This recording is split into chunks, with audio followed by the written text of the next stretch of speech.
दोस्तों स्वागत है आपका आपके अपने चैनल मार्केट स्टडीज पर। दोस्तों निफ्टी ने आज 16,200 के एक इंपॉर्टेंट लेवल को ब्रेक कर दिया। निफ्टी गैप डाउन ओपनिंग दी निफ्टी ने और उसके बाद कंटिन्यूअस आपको निफ्टी फॉल करता हुआ दिखाई दिया। दिन के कुछ पीरियड में आप कह सकते हैं कि निफ्टी के अंदर कुछ हद तक एक बार हमें अप मूव देखने को मिला था।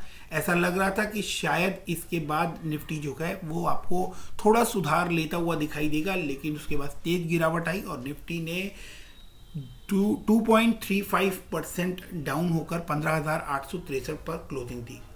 तो दोस्तों निफ्टी एक तरफ अपना टाइम ले रहा है। निफ्टी जिस तरह की ग्लोबल कंडीशन है, ऐसे में पैनिक सेलिंग आना स्वाभाविक है। बहुत लोग अपने पैसे सेव करने के लिए पैनिक में सेल करते हैं और बहुत लोग ग्रीड में आकर बढ़ते हुए बाजार के अंदर बाइंग करते हैं। ऐसे दोनों ही तरह के लोग जो है वो जनरली नुकसान उठाते हैं। बट दूरगामी सोच जो रखने वाले लोग हैं, जो ये लोग ये सोचते हैं कि मार्केट जो है वो इस समय मौका दे रही है, ऐसे लोग जरूर पैसा बनाकर चाहते हैं। तो यहाँ बात कर रहे हैं कुछ ऐसे स्टॉक्स की जिनके फंडामेंटल्स बहुत अच्छे हैं, रिजल्ट्स बहुत अच्छे हैं, और बात करने वाले हैं कुछ ऐसे स्टॉक्स की भी जिनमें ज़बरदस्ती की उम्मीदें पालकर बैठे हैं और वो स्टॉक्स जो हैं वो बड़े नुकसान की तरफ इशारा कर रहे हैं। तो अगर मौका मिले तो वहाँ उन स्टॉक्स में आपको अपनी पोजीशन हल्की कर लेनी चाहिए। एक एक कर बात करते हैं। सबसे पहले बात कर रहे हैं आईसीआईसीआई बैंक की। आईसीआईसीआई बैंक के रिजल्ट्स बहुत अच्छे रहे थे। आईसीआईसीआई बैंक निफ्टी का एक हैवी वेटेज काउंटर है। आईसीआईसीआई बैंक जो है उसको लेकर काफ़ी पॉजिटिव मूव बना हुआ था, कुछ दिनों पहले तक माहौल बना हुआ था और आईसीआईसीआई बैंक के टारगेट 1,000 रुपये से भी ऊपर के निकल कर आ रहे थे। अभी आपको आईसीआईसीआई बैंक में तेज गिरावट आती हुई देखने को मिल रही है। रीजन कुछ नहीं, रीजन सिर्फ एक्सटर्नल है कि बाहर जिस तरह की कंडीशन है, जिस तरह की वॉर सिचुएशन चल रही है, उसकी वजह से, जिस तरह की महंगाई आने की बात हो रही है, उसकी वजह से आपको क्रूड ऑयल के प्राइसेस की वजह से और बहुत सारे वेरियस रीजंस हैं जिनको अगर हम कंसोलिडेट कर दें तो मार्केट में गिरावट का एक बड़ा रीजन बनता हुआ नजर आ रहा है, जिसकी वजह से आपको मार्केट में गिरावट देखने को मिल रही है। बट पर्टिकुलरली स्टॉक की बात करें तो ICICI bank limited is a preferred one stock. At least मेरा प्रिफर्ड वन है, इसलिए मैं आप लोगों को इसके बारे में बता रहा हूं। तो आईसीआईसीआई बैंक को लेकर अगर हम बात करें तो आप देख सकते हैं कि क्रिसिल ने अपनी रेटिंग रीअफर्म की है। AA+ AAA स्टेबल रेटिंग रखी है इनके बॉन्ड्स के लिए। तो रिजल्ट्स बहुत अच्छे हैं। क्रिसिल की रेटिंग जो निकल कर आ रही है वो बहुत अच्छी है। बट स्टिल आपको स्टॉक जो है वो एक्सटर्नल रीजंस की वजह से नीचे जाता हुआ दिखाई दे रहा है। तो ऐसे मौके को आपको बिल्कुल मिस नहीं करना चाहिए। ऐसे मौके बिल्कुल बहुत बहुत कम मिलते हैं और ऐसे मौक़ों पर आपको ग्रेजुअली बाइंग कर चलना चाहिए, ना कि पैनिक में आकर सेलिंग। देखिए होता क्या कि पैनिक में आकर हम लोग सेल करते हैं और ग्रीड में आकर, मतलब मार्केट जब बढ़ रही होती है तब ये पता नहीं होता कि कौन से स्टॉक्स किस लिए बढ़ रहे हैं, और उस समय हम लोग सिर्फ रैली देखकर उसको खरीद लेते हैं। और जिस समय मार्केट फॉल कर रही होती है तो ये समझने की कोशिश नहीं करते कि इंटरनली इस स्टॉक की क्या पोजीशन है। एक्सटर्नली अगर गिर रहा है तो मतलब एक्सटर्नल रीजन की वजह से किसी स्टॉक को सेल करना करेक्ट नहीं होता, अनलेस अनटिल कि इंटरनली उसके अंदर कुछ बड़ी प्रॉब्लम हो।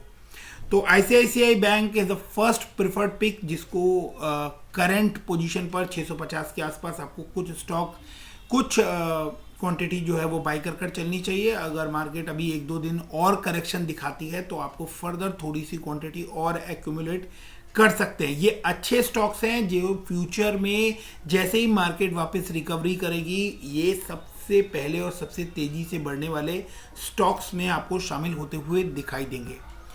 बात करते हैं अनदर मल्टी बैगर स्टॉक की जिसने काफ़ी तगड़ा रिटर्न पास्ट में बनाकर दिया है। नाम है टाटा कंज्यूमर प्रोडक्ट्स लिमिटेड। अपने सेगमेंट का लीडर और सबसे बेहतरीन स्टॉक्स में से एक टाटा कंज्यूमर प्रोडक्ट्स। इस समय आप देख रहे हैं कि टाटा कंज्यूमर प्रोडक्ट्स जो है वो अपने हाई से आपको ऑलमोस्ट 25% के आसपास करेक्शन ले चुका है। लास्ट ईयर के प्राइस पे अवेलेबल है। फंडामेंटल्स अगर आप इसके चेक करेंगे, जो मैंने वीडियोस में आप लोगों के साथ शेयर किए हैं, तो फंडामेंटल्स अगर हम चेक करें तो लास्ट ईयर से प्रॉफिट बढ़ रहा है, लास्ट ईयर से रेवेन्यू बढ़ रहा है, डेट फ्री कंपनी है और जो डेट्स हैं वो भी वो रिड्यूस कर रहे हैं, ऑलमोस्ट डेट फ्री कंपनी है, डिविडेंड पे करती है। तो हर फ्रंट पे आपको टाटा कंज्यूमर जो है वो एक स्ट्रॉन्ग फंडामेंटल वाली कंपनी है और कंज्यूमर सेगमेंट से जुड़ी है, डिमांड इंक्रीज हो रही है। वापस से हमारी कंट्री में लॉकडाउन की कंडीशन जो है वो खुलती हुई नज़र आ रही है, चीज़ें वापस से रेगुलराइज होती हुई नज़र आ रही है। तो जैसे ही ये एक्सटर्नल रीज़न या ये पैनिक सिचुएशन जो क्रिएट हुई हुई है, जैसे ही ये ईज ऑफ होगी, आपको वापस से ये स्टॉक जो है ये स्काई रॉकेटिंग करता हुआ नजर आएगा। तो जरूर इस स्टॉक पर नजर बनाए रखें। जिस लेवल पर करंटली ये है, ये एक स्ट्रॉन्ग बाई लेवल है और इसके बाद आप इसके अंदर मतलब बहुत ही लिमिटेड डाउनसाइड देख सकते हैं। ये 650 के आसपास से मोस्ट प्रोबेबली आपको टर्न लेता हुआ दिखाई दे जाएगा। तो स्टॉक्स कुछ 4-5 स्टॉक्स में यहाँ पर आप लोगों के लिए लेकर आया हूँ। तो बहुत ज़्यादा डिटेल में नहीं जा रहा हूँ। अगर किसी स्टॉक को लेकर बहुत ज़्यादा डिटेल जाननी है या उसको लेकर कोई वीडियोस बनानी है तो आप लोग कमेंट सेक्शन में उसको मेंशन कर दीजिएगा। डेफिनेटली उसके ऊपर डिटेल्ड वीडियो भी आप लोगों के साथ शेयर कर देंगे। बात करते हैं another Tata product, another Tata company, Indian hotels limited. अब देखिए दोस्तों, इंडियन होटल्स लिमिटेड ने रिटर्न तो बहुत अच्छा बना कर दिया है, लेकिन इसमें ना आपको अप डाउन काफ़ी देखने को मिलेंगे। अप डाउन देखने को मिल रहे हैं। आप देख सकते हैं यहाँ पर 2007 में कितना बड़ा डिप इसके अंदर आया था, तकरीबन 70-75% का के आसपास का आप इसके अंदर डिप देख रहे हैं। फिर वहां से वापिस से इसने रिकवरी ली और उसके बाद अप साइड आप एक देखेंगे डायरेक्शन ना, ये अप साइड ही मूव कर चल रहा है। लेकिन फिर 2020 में लॉकडाउन लग गया। लॉकडाउन के बाद से इसने बहुत ही शानदार रिकवरी दिखाई है और अभी करंट पोजीशन की बात करें, अगर आज के दिन की बात करें तो आप देख सकते हैं कि ये एटलीस्ट अपने आप को ग्रीन में रखने में कामयाब हो गया। यानी कल के दिन जिस तरह की गिरावट चल रही थी, आज सिर्फ आज की बात करें तो आज के दिन में आप देख सकते हैं कि इसमें तकरीबन 5% के आसपास की इसके अंदर आपको तेजी देखने को मिली है। तो ऐसे स्टॉक्स जो हैं जो फंडामेंटली स्ट्रांग हैं, जो एक बड़ी कंपनी के बैकअप के साथ आपको मिल रहे हैं कि टाटा का नाम है, टाटा का भरोसा है और एक बड़ी स्ट्रांग फंडामेंटल बुक के साथ ये आपको मिल रहे हैं। और जिस तरह की सिचुएशन अभी है, यानी कि लॉकडाउन से हम बाहर आ रहे हैं, अब ऐसे समय में आपको टूर एंड ट्रैवल जो है वो बढ़ता हुआ नजर आएगा। तो इस बात का वेट करना कि मार्केट वापस से रिकवर कर जाएगी, मार्केट जब ठीक हो जाएगी, लोग जब होटल्स में जाने लग जाएंगे और जब सब कुछ ठीक हो जाएगा उसके बाद हम एंट्री करेंगे और उसके बाद हम इंडियन होटल के स्टॉक को खरीदेंगे, तो तब तक मौका जा चुका होगा। इसके जो टारगेट्स अभी इमीडिएटली निकल कर आ रहे हैं वो टारगेट्स तकरीबन 260 रुपए के आसपास के निकल कर आ रहे हैं। और ये बहुत शॉर्ट टर्म की बात मैं यहाँ आपको बता रहा हूँ कि इसमें 260 रुपए के टारगेट्स जो है वो बहुत ही शॉर्ट टर्म के हैं। जैसे कि मार्केट में 1-2 अच्छी खबरें आती हैं और ये वॉर रिलेटेड न्यूज़ जो है ये करेक्ट होती हुई दिखाई देती है, आपको इन शेयर्स में भयंकर तेजी देखने को मिलने वाली है। आपको मैक्सिमम चार्ट पे अगर दिखाएं तो आप देख सकते हैं कि अब इसने जिस समय यहाँ पर इसने 150 रुपए का लेवल जो है 150-160 रुपए का लेवल क्रॉस किया था, उस समय इसने एक बड़ा ब्रेकआउट दिया था। वो वीडियो मैंने आप लोगों के साथ बनाकर शेयर किया था कि 150 रुपए के आसपास जब ये ब्रेकआउट दे रहा है तो ये एक बड़ा ब्रेकआउट यहाँ पर होने जा रहा है। उसके बाद इसने एक अच्छी तेजी भी दिखाई थी, लेकिन उसके बाद मूड माहौल बाजार का बिगड़ता हुआ दिखाई दिया, जिसकी वजह से आपको ये पैनिक सिचुएशन आती हुई दिखाई दी है। तो इस स्टॉक पर भी आप लोग अपनी नज़र बनाकर रखिए। ग्रेजुअली थोड़ी क्वांटिटी यहाँ पर बाय कर सकते हैं। मार्च का रिजल्ट जो आएगा उसके बाद आप लोग उस रिजल्ट को देखने के बाद फर्दर कुछ क्वांटिटी जो है वो ऐड ऑन कर सकते हैं। तो ये एक और बड़ा स्टॉक है मेरी तरफ से जो आप लोगों को जिसके ऊपर नज़र बनाए रखनी चाहिए। अच्छा मौका देगा ऐसा होटल ये स्टॉक जो है और होपफुली आप लोगों को बहुत फ़ायदा देगा।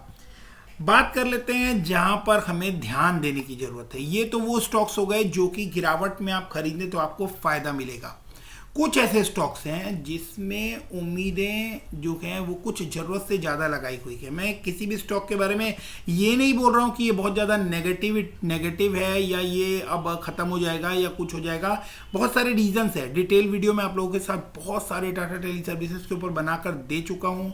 इसने एक बहुत बड़ा हाई भी बनाया, एक ही उम्मीद कि सुपर ऐप आज आ जाएगी, कल आ जाएगी, उसके चक्कर में ये स्टॉक जो है ये हाई बनाकर लो बनाकर वापस आता हुआ आपको दिखाई दे रहा है। ऐसे में इसका जो स्टेक है उसको लेकर भी कुछ बातें हुई थी कि गवर्नमेंट को ये अपना स्टेक देने वाले हैं फिर नहीं देने वाले हैं, उसके बीच में ये स्टॉक आपको कंटिन्यूअस फॉल होता हुआ दिखाई दे रहा है। तो इस स्टॉक के अंदर अगर आपने कोई बड़ी पोजीशन ले रखी है तो आप किसी भी राइज के ऊपर उस बड़ी पोजीशन से जरूर से हल्के हो जाएं। ऐसे स्टॉक में हमेशा पोजीशन जो है वो छोटी बनाकर रखनी चाहिए। अगर आपने छोटा पैसा इसके अंदर इन्वेस्ट कर रखा है तो कोई प्रॉब्लम नहीं है। अगर आपने किसी ग्रीड के अंदर इसके अंदर बहुत मोटा पैसा लगा दिया है और अब आप इंतज़ार कर रहे हैं कि ये वापस से 300-400 चला जाएगा, तो दोस्तों वो चीज़ टाइम ले सकती है और वो टाइम जो है वो आपकी इच्छाओं को बिल्कुल ख़त्म कर देगा। तो बेटर है कि जब भी आपको थोड़ा बहुत इसके अंदर राइज देखने को मिले तो धीरे धीरे करके आप अपनी पोजीशन जो है वो हल्की करें। और इस स्टॉक के साथ अगर आपको बने रहना है तो हल्के अमाउंट के साथ ही बने रहें। जिस दिन इसके जो फंडामेंटल्स हैं वो इसको सपोर्ट करने लगे, हमेशा एक ही बात रिपीट करता हूँ, शायद थोड़ी बोरिंग भी लगती होगी ये बात, कि जब फंडामेंटल सपोर्ट करना स्टार्ट करें तब आप ऐसे स्टॉक्स के अंदर इन्वेस्ट करें।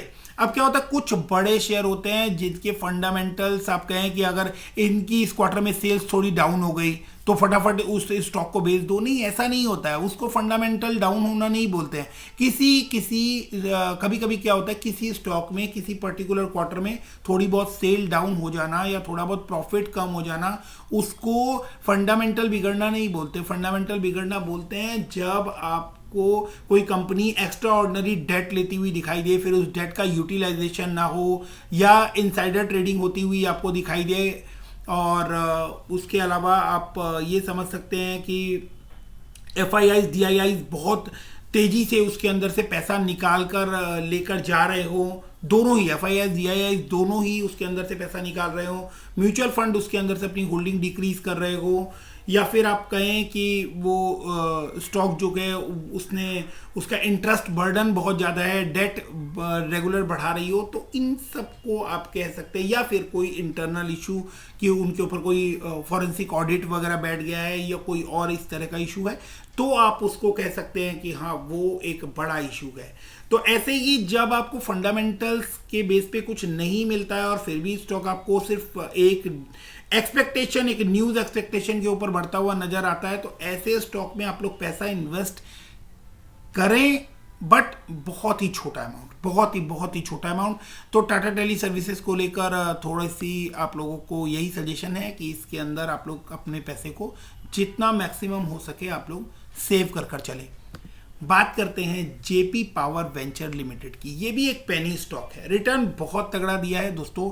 यहाँ पर मैं एक डिस्क्लेमर दे दूं कि इस शेयर से मैंने बहुत अच्छा पैसा बनाया है और उसके बाद मैंने इसको सेल ऑफ भी कर दिया है। मैंने इसको तकरीबन अगर मैं आप लोगों को बताऊं तो मैंने इसको सेल ऑफ कर दिया था 8-9 रुपए के आसपास, लेकिन अभी ये वापस 6 रुपये 75 पैसे आ गया है। लेकिन ऐसा नहीं है कि 9 रुपए के आसपास मैंने इसको सेल ऑफ कर दिया है, इसका मतलब है ये एक बुरा स्टॉक है या ये स्टॉक जो है ये कमाई कर नहीं देने वाला है। मुझे एक एस्टिमेशन के अकॉर्डिंग मेरे को ऐसा लग रहा था, काफ़ी लंबे बॉटम प्राइस पर मैंने इसको बाई किया था, वहाँ से इसने काफ़ी तगड़ा रिटर्न दिया और जब ये स्टॉक वहाँ से टूटकर 15% के आसपास गिरावट दे चुका था, 15-20% के आसपास, तो मैंने वहाँ से अपना प्रॉफिट जो है वो बुक कर लिया। बट ये स्टॉक जो है ये जिस पोजीशन पर अभी आपको दिखाई दे रहा है 6 रुपये 75 पैसे पर, इस समय ये स्टॉक आपको बाई कर चलना चाहिए। एक अच्छा स्टॉक है, पावर सेक्टर से जुड़ा हुआ है, अच्छी ग्रोथ आपको दिखाई दे रही है और जो कि जैसे जैसे इसके रिजल्ट्स अच्छे आएंगे आप उसके अंदर बाद में पैसा थोड़ा करके आप इन्फ्यूज कर सकते हैं। तो जेपी पावर जो है ये एक अच्छा मौका यहाँ पर दे रहा है आपको कि आप इसके अंदर इस समय पैसा लगा सकते हैं। बहुत ज़्यादा बड़ा पैसा लगाने की ज़रूरत नहीं है क्योंकि ये एक पेनी स्टॉक है। पेनी स्टॉक को पेनी स्टॉक की तरह ही ट्रेड कीजिए। आपका जो भी आपका पोर्टफोलियो का साइज है उस पोर्टफोलियो के साइज के 1% या उससे भी कम अमाउंट जो है, जो कि बिल्कुल आपको नेग्लिजिबल अमाउंट लगे, वो अमाउंट आपको इस तरह के स्टॉक्स में इन्वेस्ट करना चाहिए। कहने का मतलब ये नहीं है कि पैसा चाहे 1 रुपया भी है तो वो वेस्ट करने के लिए नहीं होता। कहने का सेंस ये है कि आप थोड़ा अमाउंट इसके अंदर लगाइए, फिर जैसे जैसे आप कंटिन्यूस वॉच कीजिए कि आप इसके रिजल्ट क्वार्टरली, और अगर रिजल्ट्स में आपको इंप्रूवमेंट दिखती है देन आप फर्दर क्वांटिटी ऐड ऑन करके चल सकते हैं। तो एक बात को बार बार मैं आप लोगों को बोल रहा हूं कि बल्क बाइंग मत कीजिएगा। मार्केट में आप लोगों को चाहे बॉटम ऐसा लगे कि नहीं मार्केट, अगर आप ये भी सोच रहे हैं कि मार्केट बहुत ज़्यादा गिर रही है और अब इससे ज़्यादा क्या गिरेगी और बहुत अच्छा मौका आ गया है और अब आपको बल्क बाइंग कर लेनी चाहिए, सारा पैसा यहाँ डाल देना चाहिए, तो वो भी एक गलत फैसला होता है। कभी भी सारा पैसा एक बार में इन्वेस्ट ना करें, हमेशा मार्केट को उसका समय दें। मार्केट अपने हिसाब से मूव करती है। आप लोगों ने 2020 में लॉकडाउन के टाइम पर गिरावट भी देखी थी और उसके बाद वहां से मार्केट को 3 गुना जाते हुए भी देखा था। टाटा पावर का शेयर 60 रुपए से 300 रुपए भी गया था, राइट, और उसके बाद 500 रुपए भी गया। तो आप लोग, पॉइंट ये है कि आप लोग किसी भी गिरावट में अचानक से बहुत सारा पैसा इन्फ्यूज ना करें, ग्रेजुअली देखते रहें, जैसे जैसे रिजल्ट इंप्रूव करते हैं उसके बाद आप लोग उसके अंदर पैसा धीरे धीरे ऐड ऑन करते जाएं। तो होपफुली वीडियो आप लोगों को बहुत फायदे का लगा होगा, आप लोगों के बहुत काम आएगा होपफुली। तो वीडियो अगर पसंद आया हो तो वीडियो को लाइक शेयर एंड सब्सक्राइब करना ना भूलें। आपका एक लाइक जो है वो काफ़ी हिम्मत बढ़ाता है और काफ़ी अप्रिसिएशन मिलता है आपके उस एक लाइक को देखकर। तो keep investing, stay safe, thank you, bye bye.